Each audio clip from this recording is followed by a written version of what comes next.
Bueno, vamos a seguir la segunda parte de la información que tenemos de Filemón. Vamos a pasar a leer la carta de Filemón que fue escrita por Pablo. ¿Qué dice? Yo, Pablo, que estoy preso por causa de Cristo Jesús, te escribo esta carta junto con el hermano Timoteo a ti, Filemón, nuestro querido compañero de trabajo. Muy claramente está ahí diciendo que está preso Pablo y que está acompañado de Timoteo, era el que lo iba a visitar, pero la mayoría de los demás lo habían ya abandonado, ya no estaban ahí pues, por miedo a que también los apresaran.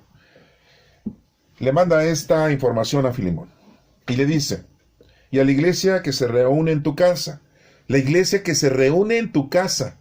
Entonces, ¿quién es la iglesia? Nosotros. Muy claramente está diciendo ahí, la iglesia que se reúne en tu casa. Todos formamos la iglesia. No es una construcción, una iglesia, así ya le decimos ahora, ¿sí? Iglesia, templo, capilla, así le decimos. Pero en realidad, la iglesia somos nosotros. Así lo está diciendo aquí Pablo, ¿eh? Y a la iglesia que se reúne en tu casa, así como a nuestra hermana Apia y a Arquipo. Apia era la esposa de Filemón, Arquipo era su hijo. Compañero nuestro en la lucha, que Dios nuestro Padre y el Señor Jesucristo derramen su gracia y su paz sobre ustedes. Como dice, ¿verdad? Que nuestro Padre Dios y nuestro Señor Jesucristo, pero no menciona al Espíritu Santo. Sí lo menciona en otros momentos, pero en este saludo no lo menciona al Espíritu Santo Pablo. Son las tres divinas personas, el Padre, el Hijo y el Espíritu Santo. Dice, siempre doy gracias a mi Dios al acordarme de ti en mis oraciones, porque he tenido noticias del amor y la fe que tienes para con el Señor. Para el Señor Jesús y para con todos los que pertenecen al pueblo de Dios. Y pido a Dios que tú, que compartes nuestra fe, llegues a entender bien todas las bendiciones que tenemos por Cristo Jesús. Son las peticiones que está haciendo Pablo. Estoy muy contento y animado por tu amor, ya que gracias a ti, hermano, el corazón de los creyentes ha sido consolado. Así, tenía una participación importante Filemón dentro de la iglesia. Por eso, aunque como apóstol de Cristo, tengo derecho a ordenarte lo que debes hacer, prefiero rogártelo. Le dice, puedo darte una indicación, pero no lo quiero hacer, dice Pablo, quiero rogártelo. ¿Y qué le dice? En el nombre del amor. Yo, Pablo, ya anciano, o sea, ya le está diciendo que está anciano Pablo. Una persona anciana, pues es una persona mayor de 60, 70 años, ¿eh? O sea, no creen que 40, 50, no, no. Sí, los muchachos de 20, 30 años le dicen, ay, anciano, y tienes 40, 50 años. Ay, eres un anciano. Pues sí, pero no. Un anciano es mayor de 60, 70 años, es un anciano. Yo, Pablo, ya anciano y ahora preso por causa de Cristo Jesús, vuelve a reiterar que está preso por causa de Cristo, no está preso porque haya robado, haya matado, haya delinquido, no, es por estar llevando la palabra de Dios a los demás, como yo les dije. Aquí en la actualidad, nosotros, pues ya nos meten a la cárcel, no nos hacen caso. Sí, nos tiran de loco ya. Y como les he dicho yo en otras grabaciones, ¿no? No fuera música porque, no, tiene miles y miles de seguidores.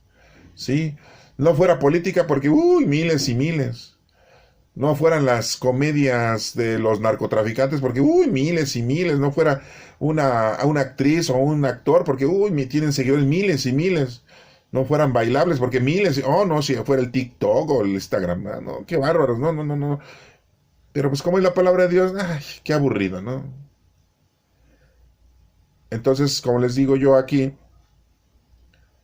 y dice Pablo, que lo está pidiendo de una manera, se lo ruega, por causa del amor, y que está preso, por causa de Cristo Jesús, te pido un favor para Onésimo, o sea, su esclavo, el que andaba escapado, que ha llegado a ser mi hijo espiritual aquí en la cárcel. Le está pidiendo un favor para Onésimo, su esclavo que lo andaba buscando, que se le fue. En otro tiempo Onésimo fue para ti un esclavo inútil, pero ahora nos es útil, tanto a ti como a mí. Te lo envío de nuevo, trátalo como a mí mismo. Yo hubiera querido que se quedara aquí conmigo, para que me sirviera en tu lugar mientras estoy preso por causa del Evangelio. Pero no quiero hacer nada que tú antes no hayas aprobado, para que el favor que me haces no sea por obligación, sino por tu propia voluntad. Le está pidiendo que no tome a Onésimo ya como esclavo. Tal vez Onésimo se apartó de ti por algún tiempo para que ahora lo tengas para siempre, ya no como esclavo, sino como algo mejor que un esclavo, como un hermano querido. Yo lo quiero mucho, pero tú debes quererlo todavía más, no solamente como persona, sino también como hermano en el Señor. Como les digo, es muy importante aclarar, en aquel entonces todavía no estaba abolida la esclavitud, y le exigían a Pablo, los romanos, que mandara a Onésimo con su verdadero dueño, que era Filemón. ¿Por qué le tenían esa paciencia a Pablo los romanos? Porque tenía nacionalidad romana Pablo. Entonces le decían, a ver Pablo, tú estás preso, sí, por una causa, sí, por un delito, sí, por creer en Cristo y por llevar a cabo una doctrina de Cristo, sí. Pero ¿tienes un esclavo aquí? No, no es mi esclavo. Para nosotros es tu esclavo, porque anda atrás de ti y es una persona esclavo. Tú lo tienes, no es tu esclavo, es esclavo de Filemón, así que lo tienes que regresar a su verdadero dueño. Esas eran las exigencias de las leyes romanas. Porque Onésimo siempre iba a ser un esclavo hasta que le diera la libertad su dueño. Podía estar de esclavo con otra persona, pero seguía siendo un esclavo. Podía andar sin de errante, pero era un esclavo. ¿Sí? Entonces fue una exigencia que le pidieron a Pablo. Entonces por eso Pablo lo envía a Filemón. Ya no como esclavo, sino como algo mejor que esclavo, como un hermano querido. Yo lo quiero mucho, pero tú debes de quererlo todavía más, no solamente como persona, sino también como hermano en el Señor. Así pues, si me tienes por hermano en la fe, muy claramente lo dice, en la fe, no, se dicen hermanos, pero no son de sangre, para que lo entiendan, no vayamos a caer en errores. Recíbelo como si se tratara de mí mismo. Si te ha hecho algún daño, o si te debe algo, cóbramelo a mí. Le dice Pablo a Filemón. Yo, Pablo, escribo esto con mi puño y letra. Yo lo pagaré, aunque podría recordarte que tú me debes tu propia persona. O sea, le pone un cuatrote, ¿no? Pablo, ¿no? Cóbrame lo que quieras, pero acuérdate que me debes mucho a mí, ¿eh? O sea, pues, no, ya le está cobrando el favor, ¿no? Bueno, sí, hermano, hazme este favor como creyente en el Señor. Consuela mi corazón como hermano en Cristo. Te escribo porque estoy seguro de tu obediencia, y sé que harás más de lo que te pido.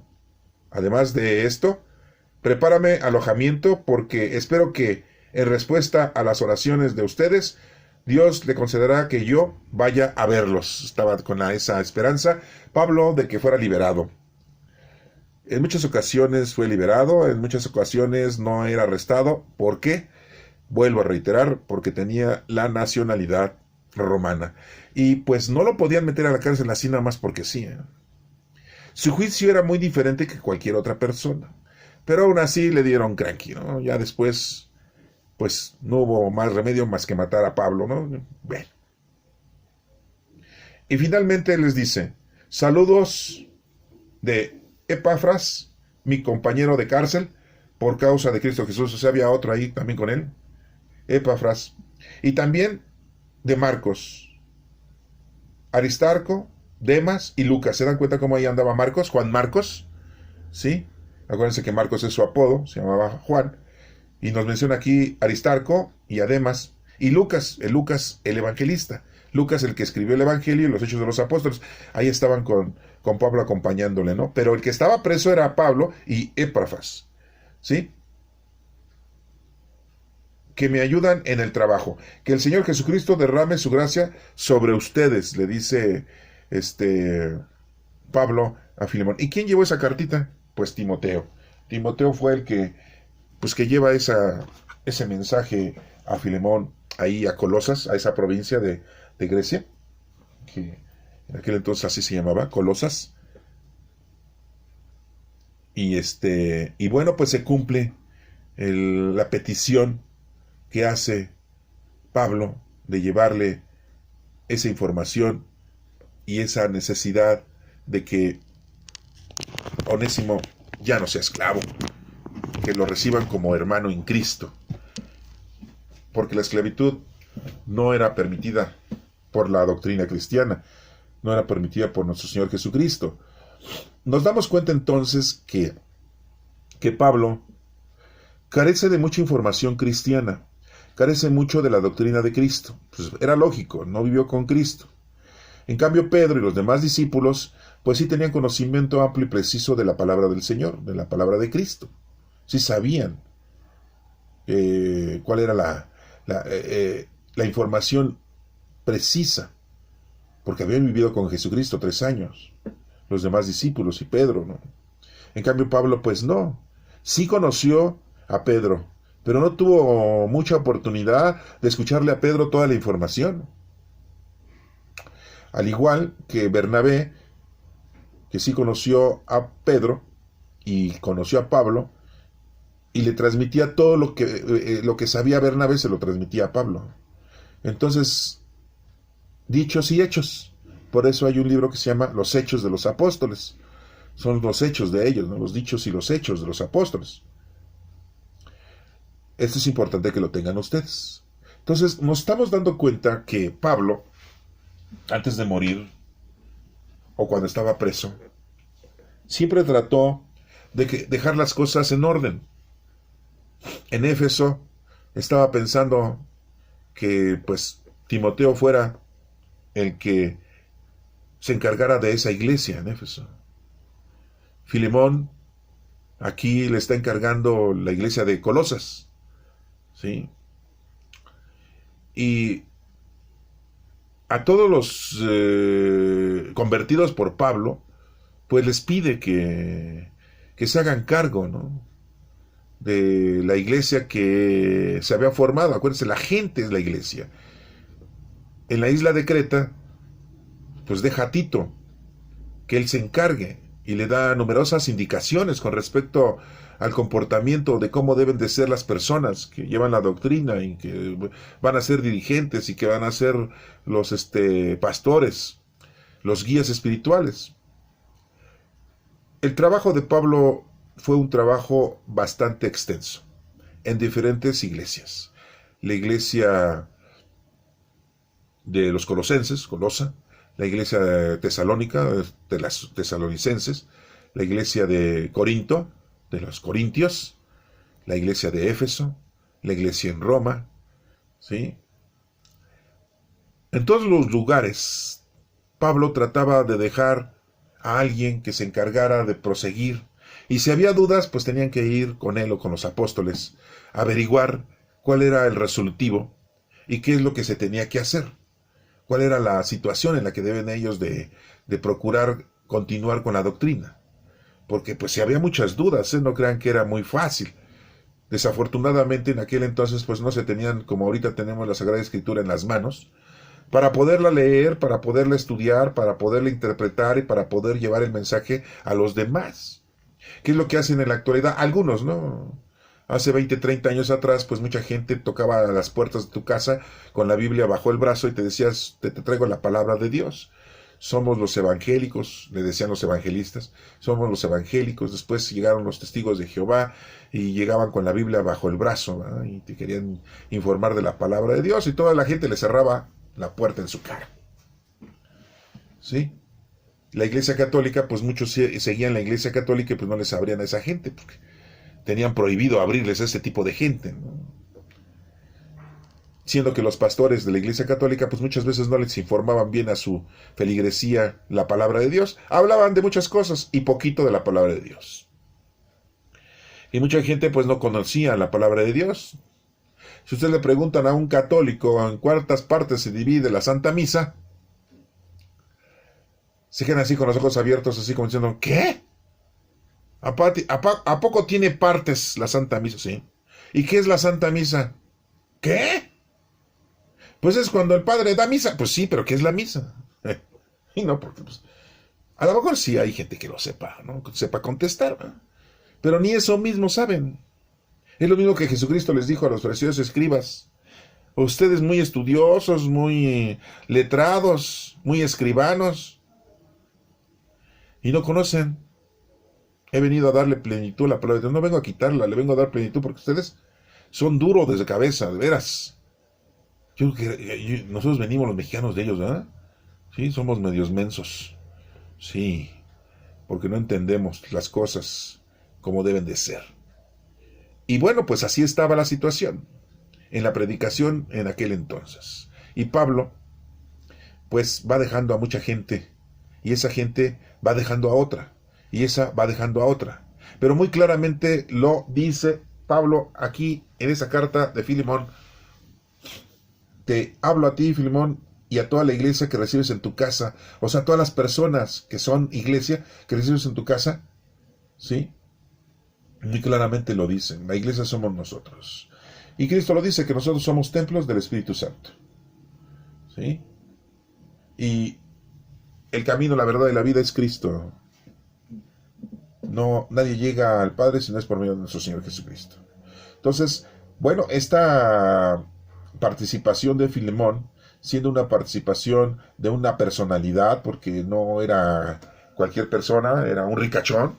Sí, porque a veces dicen ustedes, es que los ricos entonces no se van a salvar. Bueno, pues ahí van como Filemón, sí, a pesar de que era una persona importante, a pesar de que era una persona de dinero, se convirtió y puso todo lo que pudo él al servicio de los demás.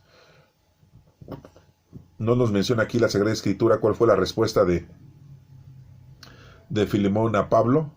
No nos dice Timoteo, oye, pues ya le llevé la carta, dijo que sí acepta, que a Onésimo ya lo va a recibir como su hermano en Cristo, en la fe, que tú le estás diciendo que te debe mucho. Bueno, pues ya con esta acción, pues ya están a manos, nadie se debe nada. No nos dice, no nos menciona cuál fue la respuesta de Filemón, pero esperemos que pues sí haya sido agradable el sentido de que haya recibido a Onésimo ya como su hermano y no como esclavo. Aunque bueno, pues prontamente Filemón también fue asesinado, lapidado por la justicia romana en el año 68, sé que ya le quedaba poco tiempo de vida, ¿no? Y todo fue exactamente por lo mismo, por predicar la doctrina cristiana, por estar evangelizando, por estar recibiendo en su casa a tantos cristianos. Y recordemos que Pablo, pues, fue una de las personas en su momento que perseguía a los cristianos, le decía la justicia del Sanedrín, en donde estaban reuniéndose los cristianos, y también la justicia romana, y apresaban a los cristianos, los martirizaban y hasta los mataban, ¿no? Y bueno, pues seguía esa situación. Eso acabó ya hasta en el año 300, en la época del gobernador Constantino, en donde toleró el cristianismo, la evangelización y el adoctrinamiento, en donde dijo, bueno, pues ya hasta aquí. Pero no porque se haya convertido, porque dicen que se convirtió, ¿no? Que antes de morir se bautizó. No es por eso, sino porque veía que ya por todos lados había cristianos. Fingían tener otras creencias, pero eran cristianos.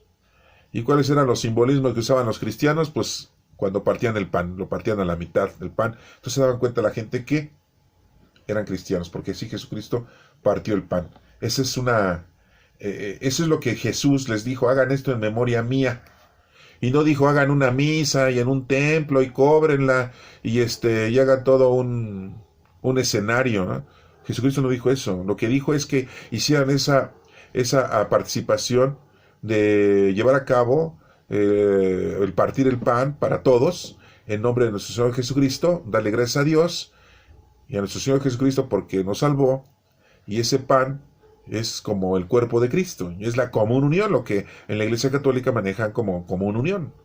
Entonces esa era la información que se tiene de que hicieran eso siempre, y eso lo debemos de hacer siempre en casa, cuando partimos el pan, partirlo a la mitad y compartirlo con los demás. Es una forma, y así lo hacían los primeros cristianos. De esa manera se daban cuenta que eran cristianos. Otra era que hacían la cruz. Pintaban una cruz en la pared, pintaban una cruz en la puerta, pintaban una cruz en el suelo, pintaban una cruz y se colgaban ese símbolo en su cuello, ¿no? Entonces se daban cuenta de que eran cristianos, aunque decían, no, sí, Roma, los dioses romanos, pero volteaban el símbolo de la cruz, y entonces la gente se dice, pues tú eres cristiano, yo también soy cristiano. Y se trataban como una unión, todos ellos, ¿no?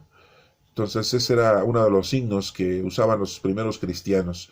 Y bueno que nos dejaron y que da fruto todo lo que hicieron ellos, toda la fe que ofrecieron ellos, la vida que ofrecieron ellos, porque después de 2000 años estamos recibiendo esta información en el que tú puedes conocer, amar y servir a Dios sin que te maten. Y acuérdate lo que dijo Jesús, muchos son los llamados y pocos son los escogidos. Entonces siéntete de los escogidos porque estás conociendo, amando y sirviendo a Dios desde el momento en que estás poniendo atención y estudiando la palabra del Señor. Espero que eso te haya servido y que la información que te damos de Filemón te sirva de mucho. Está en dos partes. Esta segunda parte es la lectura de Filemón, pero la primera parte fue una introducción. Que Dios te bendiga.